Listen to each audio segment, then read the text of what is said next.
Welcome to the Mavs Court Report. I'm your host, Larry Lease. Today we're diving into the latest news around Dallas Mavericks. But first, I'd like to thank our sponsor, Game Time, for sponsoring this episode. If you're looking for the best place to find Dallas Mavericks tickets, come check out Game Time today. You can use the link in our description to buy your tickets and support the show at the same time. And now on to our first topic, 5 games you can miss in the upcoming season. Mavericks have their regular season schedule, and it is packed with exciting games. The league has never been deeper, and Luka is the most entertaining players in the league. It is why the Mavs got 30 nationally televised games in the upcoming season. Dallas reached the conference in 2022, but they lost Jalen Brunson in free agency. How will the Mavericks make up for losing their second leading scorer? They traded for Christian Wood, signed JaVale McGee, and Tim Hardaway Jr. will be back from his season-ending foot surgery. They should have plenty of offense, and the front office would like to further improve that roster before this season's trade deadline. With the schedule dropping, what are the cannot-miss games for fans? What teams can they not wait to see? Here's a look at the top 5. Starting off, we got the Memphis Grizzlies at the Dallas Mavericks on October 22nd. The Mavs are facing off against the division rival Memphis Grizzlies in their home opener. The Grizzlies took the division last season after Dallas captured it in 2021. It'll be John Morant versus Luka in a battle of the top young point guards in the league. Memphis will be without Jaren Jackson Jr. as he recovers from a foot injury, but injuries did not slow down the Grizzlies as they finished with the second-best regular season record in the Western Conference last season. Expect plenty of fireworks at Mavs Grizzly in the first game of the season at the American Airlines Center. Next up, we got the Mavericks against the Bucks on December 9th. There are always fireworks when Luka takes on Giannis. Last season, the Mavericks superstar missed a lone miss, but he had 32 points, 15 assists, and 8 rebounds in Milwaukee as his team picked up the 118-112 victory. In his 6 career meetings against the Bucks, Luka averaged 26.8 points, 11.3 assists, and 9.2 rebounds. The Mavericks will need him at his best as Milwaukee figures to be one of the league's best teams again this season. Fans in Dallas should do everything they can to get tickets to this game. And like we'd remind you, go to Game Time to get those tickets. Giannis is breathtaking to watch, and he will be looking to make his case for being the best player in the NBA. The 2-time MVP can further cement himself as an all-time great by winning his third. He is among the favorites to win MVP honors entering the season, so this can be a showdown on top candidates depending on how the season plays out. Who gets the upper hand in this matchup? Could this be an NBA Finals preview?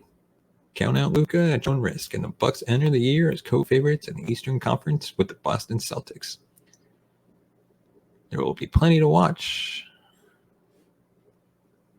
when they visit Dallas, so don't miss it.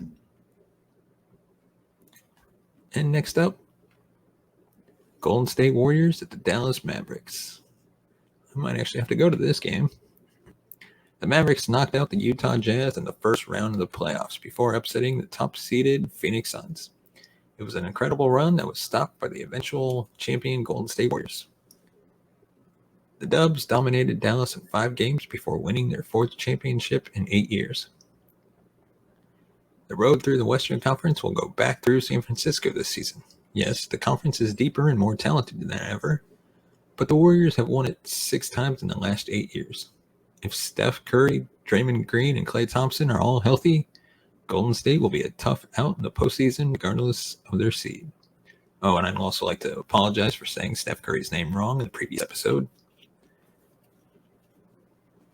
The Mavericks will be looking for a small bit of revenge when the Warriors visit Dallas for the first time on November 29th. Expect Luka to be locked in as he attempts to solidify his case as the best point guard in the NBA against his biggest competition. Every meeting between these two teams will have a bit of extra spice, but for the first time the Golden State Warriors come to Dallas stands out as a cannot-miss contest. Then we got, of course, the Dallas Mavericks taking on the Phoenix Suns in Phoenix on October 19th. The Mavericks drew the Suns in Phoenix to open the season on national television. The Wednesday night showdown will be a featured game in the opening week as the Suns look to get a bit of revenge. Each of the Mavericks' first 4 games are on national TV, so fans should get to see plenty of them early. Phoenix had the best regular season record in the NBA last season by 8 games, but they had 0 answers for the Mavs in their final 2 contests as Dallas won handily twice to advance to the conference finals. Chris Paul and Devin Booker struggled as the series wore on, but can the superstar duo bounce back in the season opener? The Mavericks signed JaVale McGee away from the Suns this offseason, and head coach Jason Kidd was quick to name him the team's starting center. What can the 7-footer do in his first game against his former team? Expect him to be heavily involved in the pick and roll with Luka when he is on the floor. The Suns will struggle to stop his rolls to the rim, especially if they're throwing extra defenders at the Mavericks superstar. There will be plenty of storylines for this cannot miss season opener that every fan should mark on their calendars already. The Mavericks will return to Phoenix after beating them by 33 in Game 7 of the conference semifinals. Expect things to be heated in the opener. Next up, the New York Knicks at the Dallas Mavericks on December 27th. Losing Jalen Brunson and getting 0 back in return was a massive blow to the Mavs. Their front office deserves all the blame after failing to offer him a 4-year extension worth $55 million last summer, I should say. JB signed for nearly double that figure to play for the Knicks. Yes, he broke out last season, but having Brunson making around $14 million per year would have been a steal, even at 12 months. Now Brunson is in New York, and the Mavs are still searching for another ball handler and playmaker. Dallas will certainly miss the 25-year-old guard this season, but the opportunity to play with his family in the Big Apple was just too good to pass up. He's paid like a star player, and the Knicks are hoping he becomes one in New York. He returns to Dallas just 2 days after Christmas for his first matchup against Luka. The Knicks have dominated the series since number 77 joined the Mavs, but can they keep that going after signing JB? The Mavericks have not defeated New York and Dallas since 2017, so expect Luka to be locked in as he looks to dominate his old friend. Expect plenty of fireworks when the Knicks come to the American Airlines Center for a cannot-miss game just 2 days after Christmas. And finally, the Los Angeles Lakers take on the Dallas Mavericks on Christmas Day. Christmas Day is the marquee date of the regular season, and for the second time in 3 years, they put Luka and the Mavs up against LeBron James and the Lakers. LeBron got the first laugh with a dominating performance to help the Lakers top Dallas on Christmas Day 2020. Can Luka get some revenge against his idol this year? Putting Luka versus LeBron was an easy decision as the NBA has to compete with the NFL this Christmas. It is a matchup of 2 of the biggest stars in the league, and both will go down as all-time greats no matter what happens from here. The Lakers bounce back this season and return to the playoffs. They will need LeBron and Anthony Davis to be healthier, and LA must find a solution for how to use Russell Westbrook. If they cannot do that, the Lakers will struggle to make the postseason, and they could easily be eliminated in the play-in tournament again. The Dallas Mavericks slate is chocked full of intriguing and entertaining matchups, so be sure to check it out. Mark your calendars for each cannot-miss game in the 2022 season, and of course, get those tickets at game time. And hey, support the show and use the link in the description to buy your tickets. And we want to know in the comment section below, what is your game that you don't want to miss watching, whether it's in person or at home on TV. And as always, hit that thumbs up button if you like our video, subscribe to the channel, and hit that bell notification button to be notified of future videos. And now on to our next topic. Time for some, let's say, the Dallas Mavericks have explored the trade market this offseason as they look for upgrades around superstar Luka. Tim Hardaway was discussed, but the Mavs could not find a suitable deal. There is still one game-changing piece on the free agent market, former Cavaliers guard Collin Sexton. He remains unsigned despite having scored north of 20 points per game in 2 of his 4 seasons. He is coming off knee surgery, but has been playing this summer. The 23-year-old is healthy and ready to make an impact. He wants $20 per season. Sorry, my bad. He wants $20 per season on his new contract, but the Cavaliers have not offered it. With cap space dried up around the league, the only way he can find his way to a new team is via a sign and trade. Fans have been clamoring for Dallas to get involved, and the front office allegedly discussed it with Cleveland. Chris Fedor discussed all things Cavaliers on his latest episode of the Wine and Gold podcast with Hayden Grove. He detailed how the market is holding up a Sexton deal, with KD and Donovan Mitchell waiting to be dealt, which just recently was announced that it's not really going to happen. The landscape in the league is not exactly changing dramatically, and could now present an opportunity for the 23-year-old guard. He continued to say this about the Mavericks. Quote, nobody has money to give Collin Sexton more than what the Cavs are willing to give him or can give him. Other teams do not have the need for Collin Sexton or the resources to make it happen. You can talk about the Jazz right now as an interested suited. You can talk about the Mavericks. The Cavs have had conversations with Dallas about a sign and trade for Sexton. But if you're talking about a sign and trade, the Cavs need something back that is going to be valuable to them. Neither the Jazz nor the Mavericks have the pieces that the Cavs would want back in a sign and trade. The Cavaliers have remained steadfast in that belief. They do not want any pieces that the Mavericks are willing to offer, which should not be surprising. Both teams want to qualify for the playoffs and contend for a championship this season, I should say. So neither team is looking to make a lateral move. The Mavericks still have an open roster spot, which we're going to talk about in an upcoming segment. But Mark Cuban was clear that the team does not plan to fill it before training camp. He gives them additional flexibility to make trades before the deadline, and it will be interesting to see what GM Nico Harrison in the front office can pull off.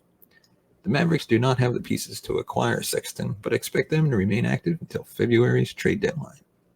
Stay tuned to see where Sexton ends up and what the Mavs can accomplish this season. And now on to our next topic. The amount of back-to-backs is encouraging for the Dallas Mavericks.